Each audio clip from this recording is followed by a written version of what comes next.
नमस्कार दोस्तों, स्वागत है आप सभी लोगों का हमारे चैनल ट्रेडिंग मिलतुल में। आज हम बात करने वाले हैं रिलायंस कम्युनिकेशन लिमिटेड के बारे में। आपने देखा होगा कि स्टॉक है जो कि फिर से अब चलना शुरू कर दिया है। जो इसमें गिरावट होनी थी वो गिरावट लगभग खत्म हो चुकी है। लगभग 2 से 3 हफ्ते के बाद इस स्टॉक में फिर से 5% तक की रैली बनी हुई है।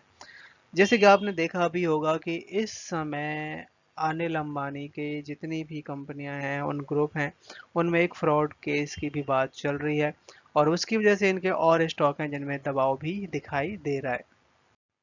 पर यहाँ पे बहुत सारे लोगों के कमेंट्स आ रहे थे कि जैसे और जो कंपनियां हैं जैसे रिलायंस पावर है, रिलायंस इंफ्रा है या और भी इन ग्रुप्स की कंपनियां वो काफ़ी हद तक काफ़ी अच्छे रिटर्न भी दे चुकी हैं। तो क्या रिलायंस कम्युनिकेशन भी ऐसे ही चलने वाला है या फिर यहाँ से आएगी बड़ी तेजी? इसके साथ साथ गाइस गवर्नमेंट ऑफ इंडिया की तरफ से बड़ी यहाँ पे प्लानिंग करी गई है अपने इंडिया को इंडिपेंडेंट बनाने का। जिस तरीके से यूएस यहाँ पे गेम कर रहा है, गेम मतलब अनाप शनाप टैरिफ बढ़ाता हुआ दिखाई दे रहा है और उसकी वजह से अपना मार्केट है करीबन 2 हफ्तों से लगातार प्रेशर क्रिएट करता हुआ दिखाई दे रहा है। तो चलिए गाइस शुरू करते हैं हम अपना वीडियो। साथ ही अगर आप लोगों को इस वीडियो के माध्यम से थोड़ी सी भी हेल्प हो रही हो तो प्लीज़ अपने चैनल को सब्सक्राइब जरूर करें। आज का मार्केट बड़ा खराब था, लगभग 1 हफ्ता हो गया और पिछले हफ्ता मार्केट में बड़ी गिरावट देखने को मिल रही है क्योंकि यूएस की तरफ से जो अनाप शनाप टैरिफ लगाया जा रहा है खासकर इंडिया के ऊपर, उसकी वजह से बहुत सारी कंपनियों के जो रिजल्ट हैं, बहुत सारी कंपनियों के फाइनेंशियल, इन सब में उतार चढ़ाव देखने को मिल सकता है और उसकी वजह से लगातार मार्केट में बड़ी गिरावट देखने को मिल रही है। अब चाहे तो आप ये समझ लीजिए कि यूएस है जो कि इस समय इंडिया से ज़्यादा जुड़ा हुआ है।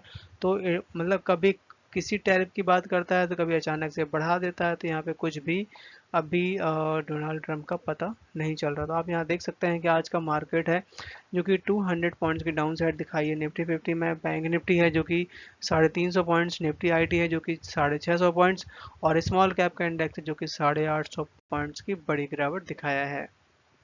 इस समय सैटेलाइट इंटरनेट की बात कही जा रही है और अपने यहाँ के जो टेलीकॉम मिनिस्टर हैं ज्योतिराव सिंधिया, इनकी तरफ से पूरा का पूरा स्पेक्ट्रम एलोकेशन ऑलरेडी कर दिया गया है। बस यहाँ पे अब केवल लाइसेंस डिस्ट्रीब्यूट करने की बारी रह जाती है जिसमें रिलायंस जियो, भारती एयरटेल और भी आइडिया जैसी कंपनी हैं जो कि यहाँ पे अपना लगी हुई हैं लाइसेंस के लिए अप्लाई करने में। बट इसके साथ साथ और भी जो गाइस कंपनियां हैं उनको भी मल्टीपल यहाँ पे ऑर्डर और मल्टीपल काम मिलने वाला है क्योंकि जब बड़ी कंपनियों को काम मिलता है तो जाहिर सी बात है छोटी कंपनियों के पास भी काम आता है, जिसमें खासकर भारती एयरटेल और रिलायंस जियो जैसी कंपनियां ऑलरेडी वेट कर रही हैं कि ये जल्दी से जल्दी एलोकेशन हो।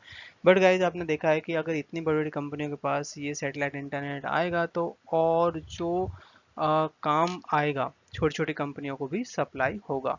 मतलब इससे भी काफ़ी हद तक बिजनेस, बहुत सारे लोगों को रोजगार मिलने वाला है। इसके साथ साथ गवर्नमेंट ऑफ इंडिया है जो कि खासकर गांव में जहाँ पे नेटवर्क नहीं है वहाँ पे बहुत जल्द सप्लाई कर सकती है।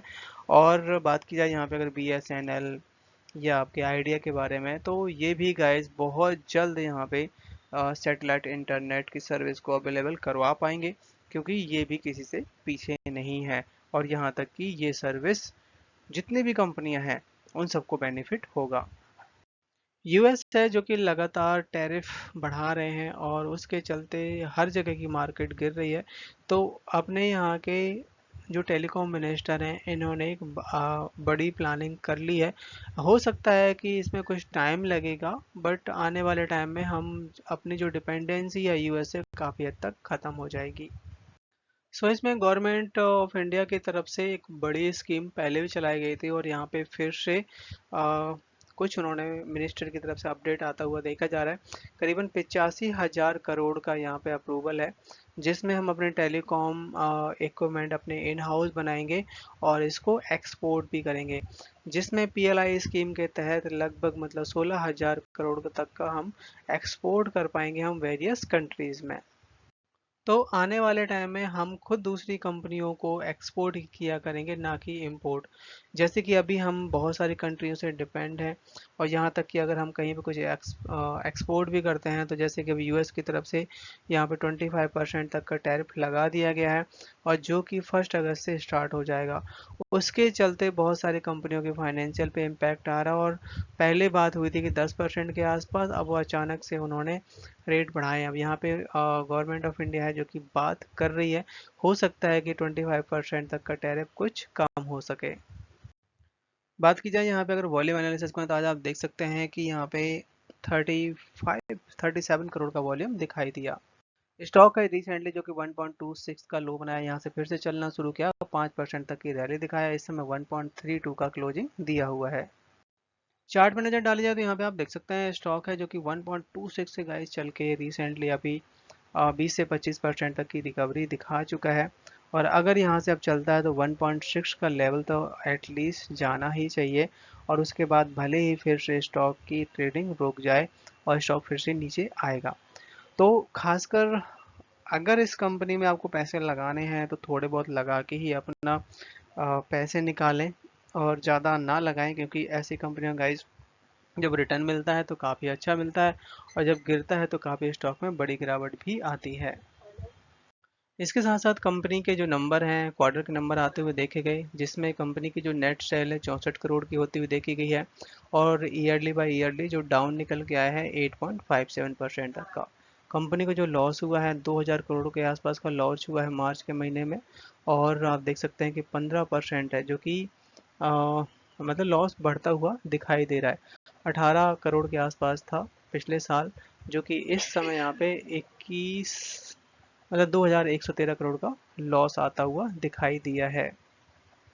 सो गवर्नमेंट ऑफ इंडिया यहाँ पे ट्राई कर रही है कि ज़्यादा से ज़्यादा इंडिया में ही सारे काम, मतलब बिजनेस को बढ़ाने का, मेड इन इंडिया पे काम करने का, जिसका इम्पैक्ट आपको खासकर टेलीकॉम सेक्टर, जैसे अभी एआई आने वाला है तो इसके लिए टेलीकॉम सेक्टर तो और भी अहम रोल प्ले कर सकता है। रिसेंटली ट्राई की तरफ से एक बड़ी खबर आती हुई देखी जा रही है।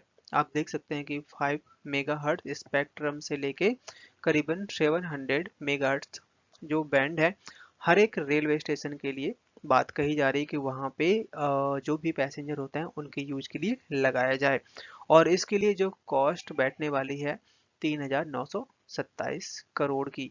तो इस तरीके के ऑर्डर अभी सारी सारी कंपनियों को आते हुए देखे जाएंगे, क्योंकि आपने देखा होगा कि इंडिया बहुत बड़ा है, और अगर हर जगह ये अप्लाई किया जाए, मतलब छोटे छोटे स्टेशन को अगर हम छोड़ देते हैं, बड़े स्टेशन की बात करते हैं, तो हर जगह लगाया जाए तो काफी बड़े लेवल पे ऑर्डर आ सकते हैं।